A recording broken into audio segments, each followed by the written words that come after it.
Olá, tudo bem com você? Seja bem-vindo à aula número 2 do curso de Reiki nível 1, Sistema Tibetano Japonês Usui. E nesta aula eu quero trazer a você um pouco da história do Reiki. Quem foi Usui? Quem foram as outras pessoas que disseminaram os conhecimentos do Reiki para nós? Hayashi, Takata, quem foram essas pessoas? E qual foi a importância dessas pessoas para que esta técnica continuasse até os dias de hoje aqui conosco? Vem comigo e vamos que vamos nesta aula que trará muita coisa interessante para você.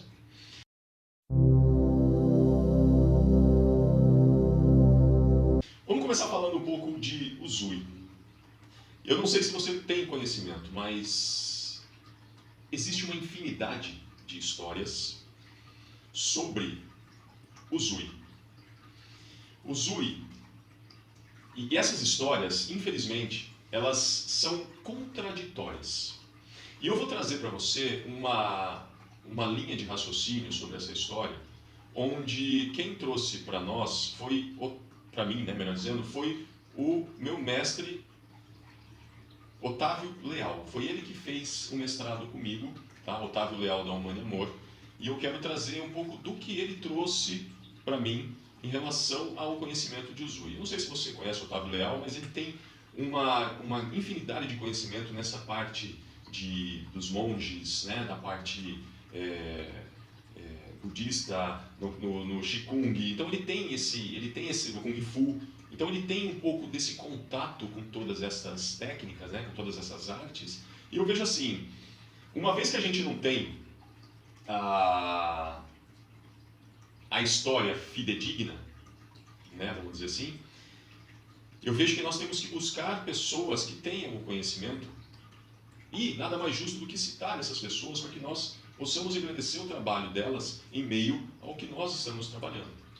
Tá? E assim, quando Otávio Leal ele apareceu na minha vida, no caso, eu ainda tinha o conhecimento antigo da história de Usui.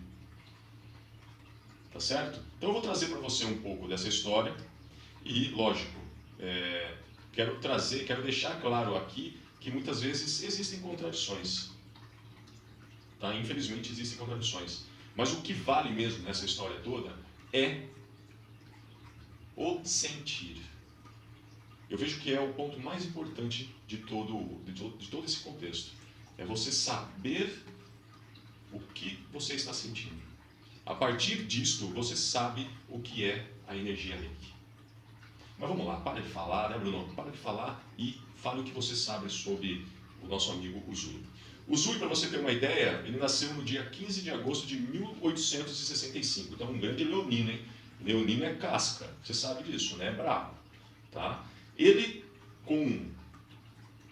com a sua formação em psicologia, em teologia, em medicina, na época, lá na época onde ele vivia, ele conseguiu redescobrir, hein? Ele não descobriu, ele redescobriu o método do Reiki. Aqui eu quero abrir um parênteses. Quando eu escutei esse lance do redescobrir, eu tive um insight em relação a isso muito interessante que está vindo agora aqui. Eu estou falando isso assim, de bate-pronto para vocês, tá? Eu estou acompanhando aqui, mas eu lembro de um dos cursos que eu já fiz, mas que eu tinha até esquecido dessa passagem. Vamos dizer assim que lá na fase da Idade Média, né, muitas pessoas que tinham o conhecimento destas energias, elas foram queimadas na Santa Inquisição. Né? Você deve ter, isso é uma história, né? Mas assim, hoje, ainda mais, hoje aparece essas histórias na nossa vida. Então assim, quem está trabalhando nesse meio holístico tem muito essa coisa, né? Ah, eu já fui uma bruxa, ah, eu já fui queimado na fogueira, ah, eu já fui... Então tem muito essa história recorrente no nosso meio. Então assim, quando ele fala que foi redescoberto, né?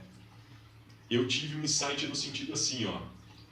nessa fase aí de 1700, né, acho que 1600, apagaram-se todas as bruxas, todas as pessoas que trabalhavam com energia. Tá? Olha, é uma viagem. Tá? Não estou dizendo que isso é verdade, mas eu até quero que você coloque nos comentários aí, muitas vezes, se você achar que faz sentido ou não, ou se você tem uma outra ideia. E aí o que aconteceu? Nesse espaço de tempo, 1700 até 1800, vamos dizer assim, sumiram boa parte das bruxas, boa parte das pessoas que trabalhavam com magia, com a energia em si. Certo? E aí, o Zui aparece redescobrindo estas energias. Que fique bem claro, a técnica Reiki é ancestral, é milenar, e o conhecimento de Usui, ele deixou bem claro isso pra gente, que foi passado de mestre para discípulo ao longo dos tempos. E o mais interessante, tudo era anotado. Todos os acontecimentos anotados. Então, assim, pode ser que até por este fato não tenha-se uma história real, uma história fidedigna, aquela história que te fala assim, não, foi assim que aconteceu. Você entende? Então, é importante você analisar dessa forma. É importante você visualizar dessa forma. De mestre para discípulo. Então, ao longo das gerações, o negócio veio andando. Lembra que eu falei lá que no Tibete já aconteciam estas curas há 8.000 anos atrás? Então, assim, esse termo redescobridor do Reiki, eu vejo que coube muito bem nessa história. E isso, quando eu escutei esse lance do redescobridor, veio isso na minha cabeça. Eu falei, puxa vida, cara, o negócio sumiu num determinado período e voltou num outro. Tá? Então, é muito importante pensar desse jeito. Tá? Lógico, é importante pensar desse jeito, só que ao mesmo tempo é importante você reflexionar, né? Fazer uma reflexão, pensar nas coisas, não achar, não encare como uma verdade. Pense, reflita. Né? Vamos falar assim, hoje em dia, muitas pessoas falam isso e eu quero trazer isso a você. Quando você escutar alguma coisa, algum nome diferente, né? Estou trazendo um monte de coisa aqui para você. Vai lá e pesquisa. Lógico, infelizmente hoje, né, dá um Google e muitas coisas aparecem. A gente não sabe se aquilo é verdade, se aquilo é fake, né? Tem tudo isso. Mas pesquisem. É muito importante ter esse ato do conhecimento. Mas voltando um pouco no Usui, ele era um monge budista. Existem muitas histórias que dizem que ele era um monge cristão. Mas na fase em que ele viveu, parece que não existia isso. Não tinha, não tinha esse contexto do cristão. Tá? É monge budista. Então, assim, muitas vezes existem essas contradições que acabam deixando a gente meio irado e não sabendo muitas vezes o que falar para você, tá? Mas tá aqui a minha visão de como eu consigo enxergar isso aí hoje, tá? Tendo vários conhecimentos. E ele foi uma pessoa que criou uma escola, né, de Reiki, tá? O Usui, que tinha o nome dele, tá? E em um determinado momento da história dele, o Japão foi devastado com um terremoto. E ele tendo conhecimento, né, ele tendo essa capacidade de canalizar a energia Reiki, ele fez dessa escola um lugar onde ele poderia sanar os problemas das vítimas. Tá? Então isso é muito importante a gente ressaltar, que ele teve esse papel dentro desse terremoto. Quando aconteceu, ele foi e teve esse discernimento de ajudar as pessoas que estavam ali em meio ao que ele estava fazendo naquele momento. Tá? Também existe a história de que ele conseguiu ter acesso aos símbolos do Reiki quando ele participou de um jejum que ele fez por 21 dias. Tá? E nesse jejum que ele fez no Monte Kurama, ele recitava mantras, né? Meditava, né? Ele fez o jejum. E no 21º dia, ele conseguiu trazer, canalizar esses símbolos. Só que entenda uma coisa. O Zui, ele já tinha o conhecimento de alguns símbolos que eram utilizados no budismo. Tá? E esses símbolos que chegaram para ele já eram símbolos antigos. Então existe uma contradição nessa história também. Quando eu falo essa contradição, porque a história que nós temos hoje, né, desse jejum que ele fez embaixo lá do Monte Kurama, cai, não tem sentido quando Otávio Leal chega e fala que pode ser um estado de loucura das pessoas falarem uma coisa dessa. Tá certo? Então, assim, o que eu estou dizendo? Eu estou confrontando duas histórias que eu tenho.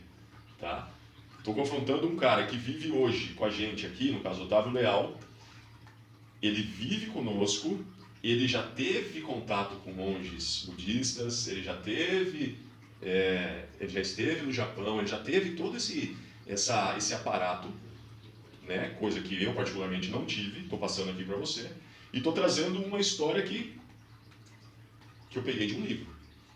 No livro fala desse jejum, que ele meditou durante 21 dias e tal, e que no 21º ele recebeu esta canalização. Já o Otávio fala que é um delírio das pessoas dizerem isso, que não foi desse jeito. Tá certo? Porque já existia. Tá certo? Mais para frente eu vou passar para você, nas outras aulas, de onde que vieram os símbolos. Tudo bem? Então que fique bem claro isso, tá? Não quero causar alvoroço aqui. Até gostaria que se você tiver algum conhecimento diferente e tudo mais, coloque nos comentários. Não tem problema, estou aqui para aprender. Tá? Mas ao mesmo tempo eu estou aqui para mostrar para você a minha linha de raciocínio. Tá bom? E para finalizar, o Zui, ele faleceu no dia 9 de março de 1926. Tá? Dizem até que o falecimento dele foi de um infarto fulminante. Então, assim, não sei se foi um infarto ou um AVC, tá? Vamos dizer assim. Então, existe, eu não vou lembrar agora, também não vem ao caso. Mas,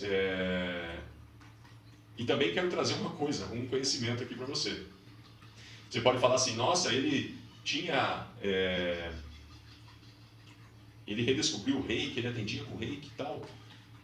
E ele não tinha a capacidade de se cuidar para não ter esses tipos de problemas? Uma coisa que a gente tem que ter conhecimento, nós somos seres humanos, nós estamos na matéria, né? Nós somos feitos de carne e osso. Então, assim, nós não estamos livres dos problemas. Não existe esse lance, eu sou reikiano, eu consigo bloquear tudo que chega. Não existe isso. Tá? Põe isso na sua cabeça. Nós estamos vivendo uma fase aqui. E essa fase requer administração mental, emocional, espiritual. E muitas vezes, né, nós somos pegos por desavenças dentro do nosso coração aí. Tá certo? Aí, lembra que eu falei que passa de geração em geração? Aí o Zui, ele teve um discípulo, tá? Shujiro Hayashi. Foi o cara que veio para continuar o legado de Uzui, tá? E ele era um oficial da Marinha, ele era médico também, tá? Ele nasceu em 1878. A data eu não vou saber falar para você, porque eu não tenho acesso a isso. Ele recebeu os ensinamentos de Uzui, então entra naquela história, né? A linhagem vem, né? Os ensinamentos vêm de mestre para discípulo, certo? E também criou uma escola, só que aí com o nome dele, do Hayashi. E esse cara, o Hayashi, ele não queria que o Reiki saísse do Japão. Olha que interessante isso. Tá? Então ele tinha ali a tutela, né? Ele queria manter a tutela deles com relação ao Reiki. Foi aí que ele faleceu em 1941, tá? Em 10 de maio. E uma senhora chamada Hayao Takata, que nasceu em 1900. Então, olha só, você está conseguindo ver a timeline aí? Né? Essa senhora, que nasceu em 1900, um determinado momento da vida dela, ela sofria de um câncer. Quando